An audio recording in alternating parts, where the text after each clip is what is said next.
بسم اللہ الرحمن الرحیم۔ بہت ہی پیارا اور بابرکت مہینہ شعبان المعظم کا جاری و ساری ہے۔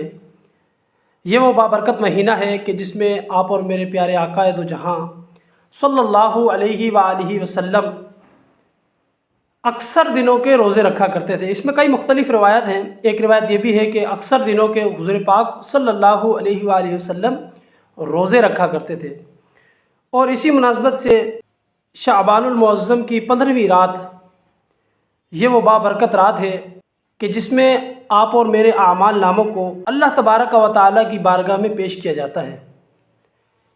اس دن فیصلہ ہوتا ہے اس رات میں کہ کس کو کیا ملنا ہے، کون میں کیا کرے گا، کون کس حال میں ہوگا، سب کچھ اسی رات کو فیصلہ ہوا کرتا ہے۔ دیکھیں، کسی کی آپ نے حق تلفی کی ہے، کسی کا آپ نے دل دکھایا ہے، بالخصوص ماں باپ آپ سے ناراض ہیں تو آپ ان سے معافی مانگیں، معافی طلب کریں۔ اگر وہ معاف نہیں کرتے، جتنا ہو سکے جو کچھ بھی کر کے ان سے معافی مانگیں۔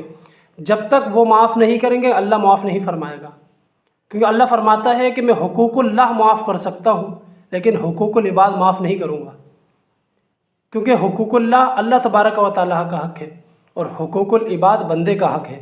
یعنی کہ جب تک بندہ معاف نہیں کرے گا اللہ فرماتا ہے کہ میں بھی بندے کا حق معاف نہیں کروں گا۔ دیکھیں، کسی کی دل آزاری کی ہے، کسی کی حق تلفی کی ہے تو تمام سے رجوع کریں اور ان تمام سے معافی مانگیں۔ کسی کا قرضہ لے کر کھا گئے تو اسے قرضہ واپس کریں یا اس سے معاف کروائیں۔ صلو علی الحبیب صلی اللہ تعالی علی محمد صلی اللہ علیہ وآلہ وسلم۔